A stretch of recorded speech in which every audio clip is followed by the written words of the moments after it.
everyone, welcome. I'm Robert, and I want to discuss Wiper Salient. This is a solitaire deck builder that's been around for a while.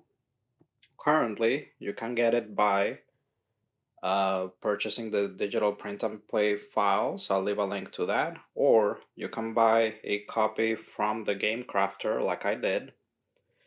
And this is a World War One themed deck builder. And it is a interesting and kind of bizarre little title that's been around for a while. Uh, and I want to first mention that the artwork, from what I understand, the artwork that this game uses is from an artist. I tried looking it up. I thought that someone mentioned it on the Board Game Geek page, but I could not find a post mentioning who the artist was. But it's an old artist whose art from whose caricatures from World War One became public domain. So the designer went ahead and used it and as the illustrations for this game. And when I say that this game is bizarre, well, that fact right there about the illustrations I find interesting already because I can't think of any other board game that has done that. So kudos, because that's a good use of public domain. Number two, there's no designer credit or even mention of the art, the fact of how, where the art comes from. So just weird game where the designer doesn't even credit themselves. So there's that. Now, how does the game actually play? So we got ourselves a deck builder where there's enemy cards. All right, you start with 10 morale and 10 health. Okay, and just as a disclaimer, this morale and health tracker is not included in the game. Neither are these two tokens. The designer offers the file for you to print this at home if you want to, and I just provided these two tokens. But the goal of the game is to defeat as many enemy cards as possible before you run out of either morale or health. Okay. So you start with a hand. Interestingly enough, another bizarre thing about this deck builder, I haven't seen another deck builder that does this, right? You start with a hand of 5. So you don't have another 5 cards when you start. So you start with a hand of 5, and you can only purchase 1 card per turn. So you'll add up the resource values, the top value of each card. And the first thing to do after you deal your hand for the turn and deal an enemy card, you then get to first buy a card, and then you do everything else. But you can only buy 1 card. You add up those values. So we got 6 right there, right? We would be able to, for example, buy this one or this one or this one, right? But only 1 card per turn. So you buy your 1 card, right?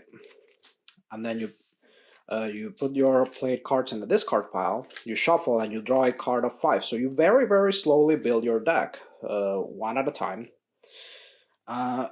And it's very interesting, very, very interesting. Now, there's a couple other bizarre things about this game, right? So, one, there are certain cards that you can buy from the deck, right, that cost the same. So check this out. These are 2 cards that could come from the purchase deck, right? They cost the same, but they offer completely different values. It's not like they have any extra effects to make up for it or they have a different cost. No. Like you're buying, when you add all of this, clearly is a better card in general than this one, but it costs the same. It's just weird. Now, with all of that, the game is pretty addicting, okay? It is also very brutal.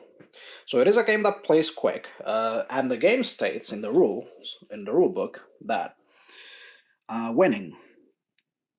Nobody really wins at war, except by losing less badly than the other guy. So that very much is the case in this game. Don't expect to win. That is very rare. And what you want to do is instead, in general, is just defeat enemy cards, all right? And you add up their values at the end, and it's just like a beat your own score type deal. Now, you can win, it is possible, but it is extremely rare. And it almost requires cheesing or gaming the system, all right? There is a way in which you can do that. To be honest with you, I don't typically do that when playing board games. I kind of just go with the flow, and I don't try to like game the game. All right, but I did, just out of curiosity, I started doing that without looking anything up. I tried doing that on my own, and there is a strategy which I'm not gonna mention it here because I don't like it when people do that. I like keeping that, either find it on your own or go look it up. But there is a bit of a strategy here that is a bit counterintuitive that you can do, and long term you might win. It's not even guaranteed because there is a luck of the draw, because there are certain key cards that you need. All right, there are certain cards that come with effects that are key for you to build a decent deck. There's one or only one card, I think, in the entire deck that lets you get rid of, thin down your deck.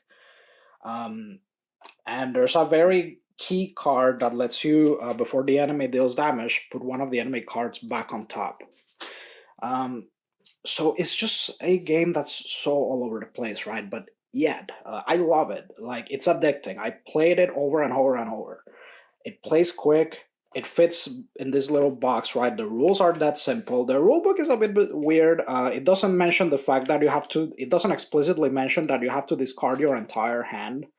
Um, it does mention it, but it's kind of hidden. There's no discard your hand to discard pile step.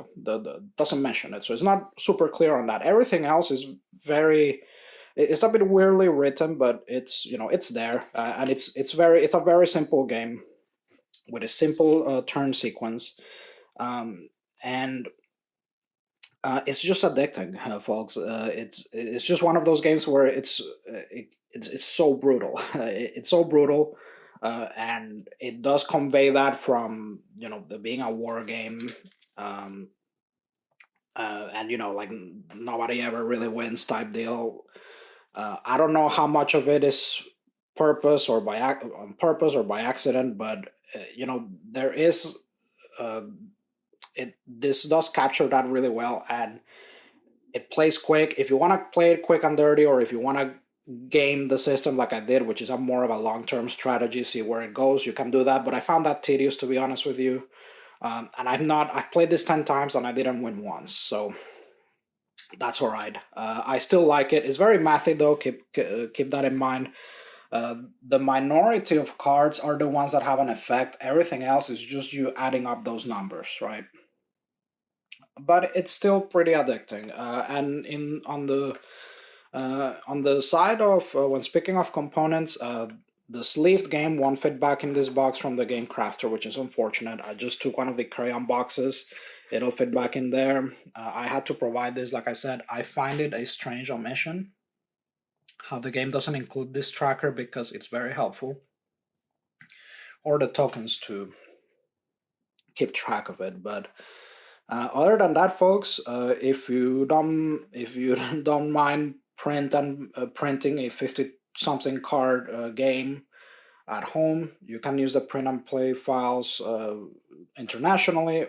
Or if you ever do um, a game crafter purchase, I do recommend you add this to your card. It's just a quick, addictive war game, World War themed, World War One themed deck builder, and one of the most bizarre deck builders that I've ever played in my life. It's just, there's so many weird things about it, but it's still a game that I would recommend and play. Weirdly enough, just don't expect to win. Just don't expect to win, but very fun still. But yeah, folks, that's it. That's Wipers Salient. And thank you so much for watching. If you have any comments, any questions, any feedback, please put them in the comment section. And if you enjoy this content, please like and subscribe, and I'll see you in the next one.